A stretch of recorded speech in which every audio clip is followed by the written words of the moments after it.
Assalomu alaykum. Vohamiz ijtimoiy, iqtisodiy va madaniy hayotiga oid muhim xabarlar tafsiloti bilan efirda kunduzgi yangiliklar informatsion dasturi. Studiyada Jumanazar Komilov.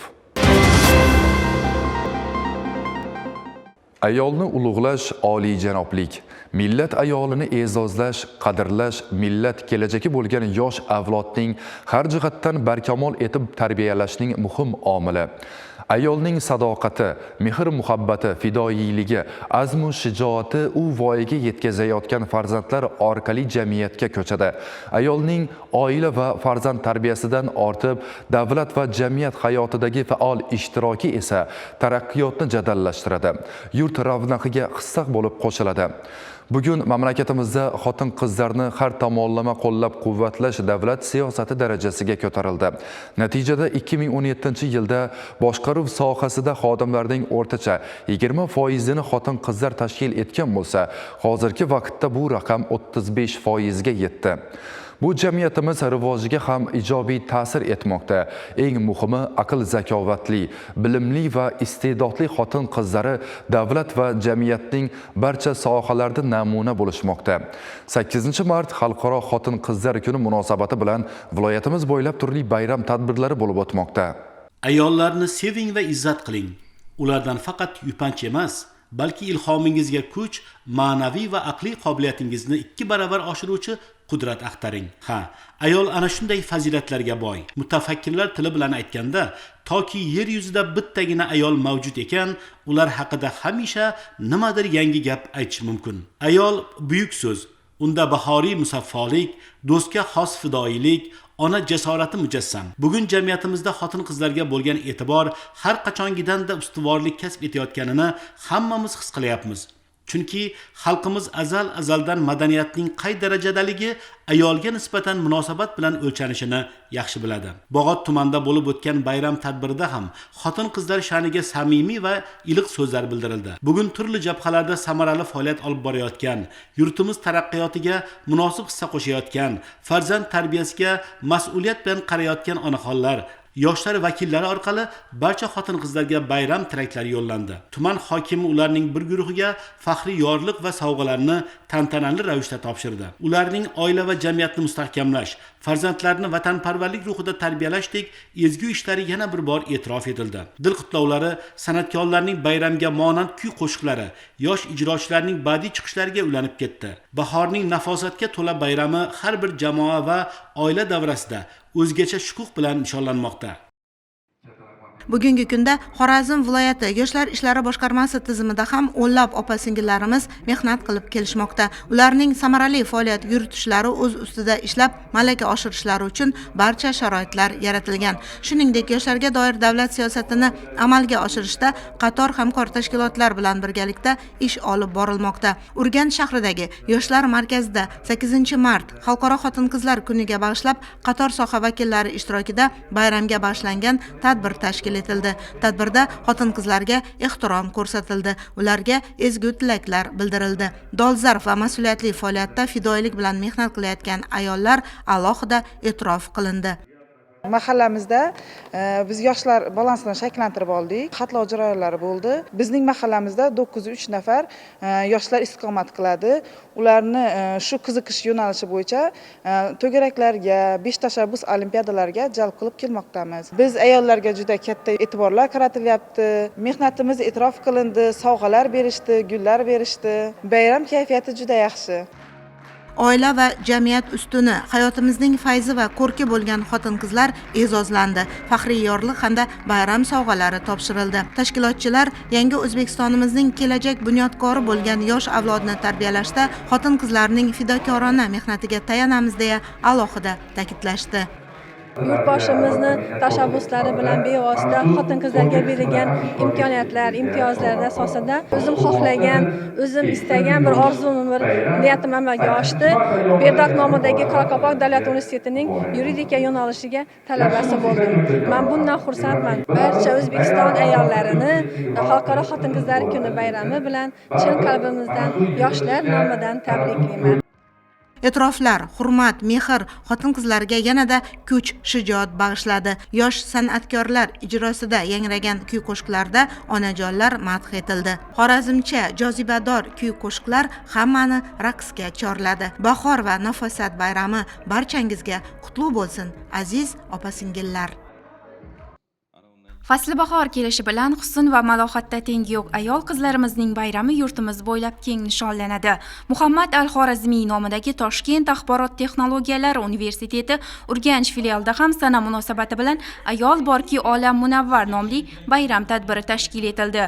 Unda ayolni, onani, go'zal yoshlikni tarannum etuvchi qo'shiqlar yangradi. Bugungi kunda jamiyatimizda, iqtisodiyotimizning turli sohalarida ayollarimizni o'rni beqiyos. Xususan mana bizning universitetimiz ham IT texnologiya sohasiga ixtisoslashgan bo'lsa-da, bugungi kunda 50% dan ortiq o'qituvchilarimiz ayol kishini, talaba qizlarimizning ulushi esa 40% ni tashkil qilmoqda. Bu ayol kishilarimizni davlatimizda ulug'lanayotgani, ularga keng sharoitlar yaratilib berilayotgani, ularni qo'llab-quvvatlanayotganligini bildiradi. Bugungi 8-mart xalqaro xotin-qizlar bayrami munosabati bilan respublikamizning barcha ayollarini, xususan Tatu Urganch filialining olima ayollarini, professor o'qituvchilarini, ayol xodimlarini, talaba qizlarimizni chin yurakdan tabriklaymiz. Tadbir davomida universitet o'qituvchilari qiziqarli shart asosida o'z ayollariga bayram tabrigini yo'lladilar. Yuqori kayfiyatda tashkil qilingan tadbir so'ngida yutuqlarga erishib kelayotgan talaba qizlar va ustozlar diplom, tashakkurnoma bilan taqdirlandilar.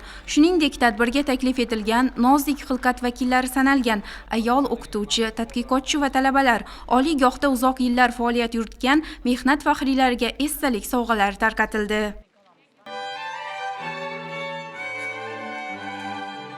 Xorazm viloyat soliq boshqarmasida ham 8-mart xalqaro xotin-qizlar kuni munosabati bilan tizimda mehnat qilayotgan ayollarga ehtirom ko'rsatildi. Erta tongdan boshqarmaning erkaklardan iborat rahbar va xodimlari xotin-qizlarni iliq tilaklar bildirib, o'zgacha tarzda kutib oldilar. Bugun sohamiz ayollari uchun, boshqarmamiz ayollari uchun juda bir o'zgacha kun bo'ldi. Ertalabdan bizni ko'tarinki ruhda musiqa sadolari, gullar bilan chiroyli kutib olishdi. Bundan juda ham xursand bo'ldik, ruhlandik, yanada motivatsiya oldik, o'zlarimizga kuch oldik. Bunday e'tibor, bunday hurmatdan barchamiz ruhlandik. Boshqarma boshlig'i ayol xodimlarni tabriklar ekan, oila va jamiyat ustuni hayotimizning fayzi va ko'rki bo'lgan xotin-qizlarni e'zozlash, ularga hurmat va ehtirom ko'rsatish xalqimiz uchun azal-azaldan buyuk qadriyat bo'lib kelayotganligini ta'kidladi.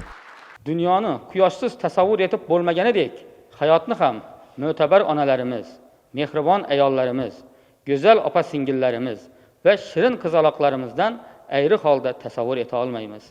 Insoniyat taraqqiyotiga unutilmas va beqiyos qissa qo'shgan buyuk ajdodlarimizni dunyoga keltirib, ularni ulug'vor ishlarga ruhlantirib, kamarbasta bo'lgan oqila ayollarimiz bilan hamisha faxrlanamiz.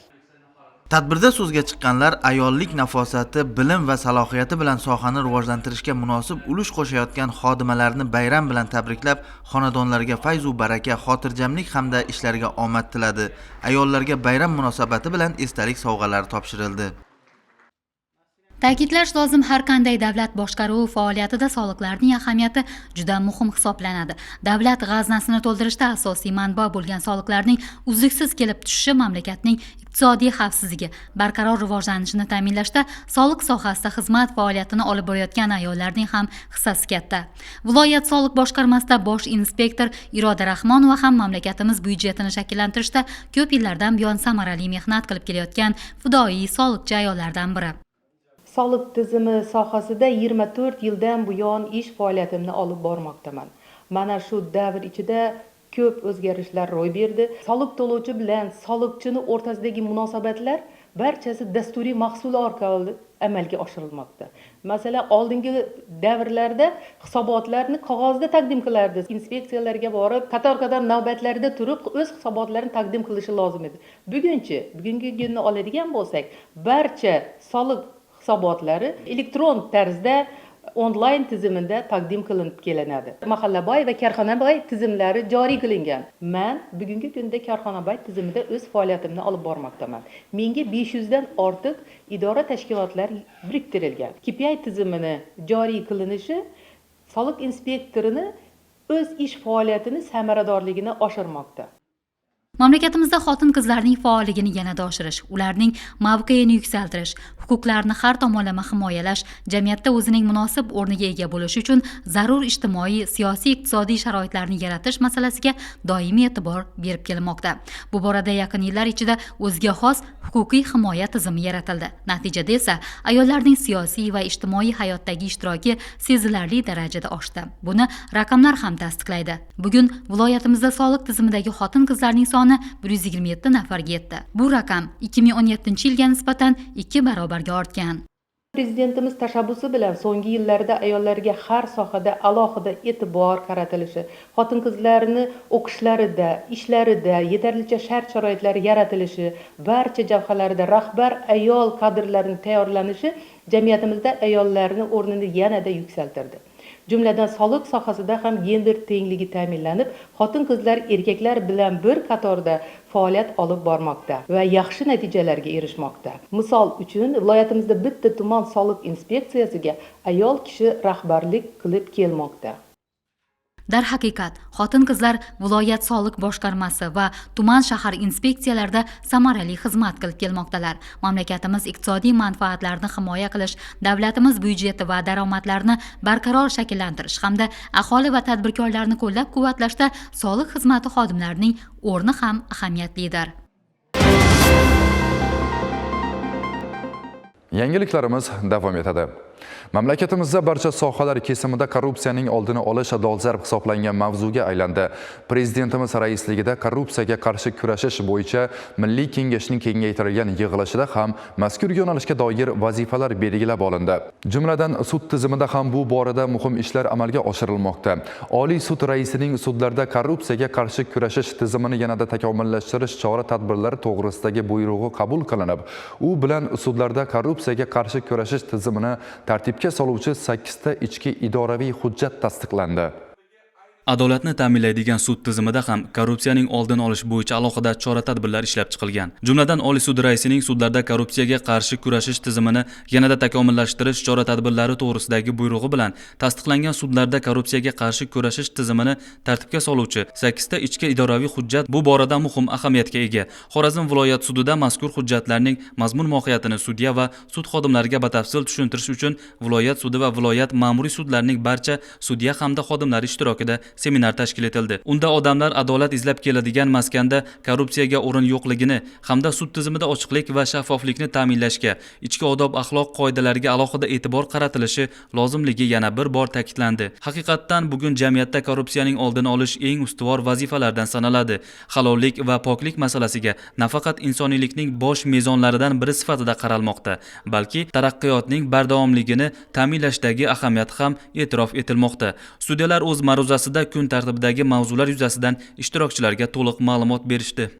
Respublika sudlari apparatlarini kadrlar bilan to'ldirish va ularni joy-joyiga qo'yishda korrupsiyaviy omillarni oldini olish maqsadida Oliy sud raisatining tegishli qarori bilan oliy va quyi sudlar zaxirasini shakllantirish va ularni lavozimlarga tanlash tartibi to'g'risidagi nizom yangi tartibda qabul qilindi. Bu bilan nomzodlarni ishga qabul qilish, saralash, lavozimlarga tayinlash mexanizmlari takomillashtirildi. Shu bilan birga Oliy sudning kadrlar boshqarmasi tomonidan har bir nomzodni har tomonlama o'rganish tartib taomili joriy etildi. Bundan tashqari O'zbekiston Respublikasi Oliy sudi raisining tegishli buyrug'i bilan O'zbekiston Respublikasi Oliy sudining korrupsiyaga qarshi kurashish siyosati, sud organlarida manfaatlar to'qnashuvini boshqarish to'g'risidagi nizom kabi 8 ta ichki idoraviy hujjatlar qabul qilindi. Mazkur ichki idoraviy hujjatlarni qabul qilishdan maqsad sud organlarida malakali va halol pay kadrlar bilan to'ldirish, tadbirkorlar va fuqarolarning sud hokimiyatiga bo'lgan ishonchini yanada oshirish, sud organlarining faoliyatida ochiqlik va shaffoflikni ta'minlashdan iboratdir. Muloqotlarda ishtirokchilar ishni faqat konstitutsiya va qonunlarga bo'ysungan holda amalga oshirish, sudyalik qasamyodi va kasbiy odob axloqqa sodiq bo'lgan holda jamiyatda adolatni qaror toptirish hamda korrupsiyaga qarshi kurashishda faol bo'lishga chaqirildi. Hozirgacha sizga yetkazmoqchi bo'lgan muhim xabar va yangiliklarimiz shulardan iborat edi. Bizni kuzatishda davom eting. Xayr, salomat bo'ling.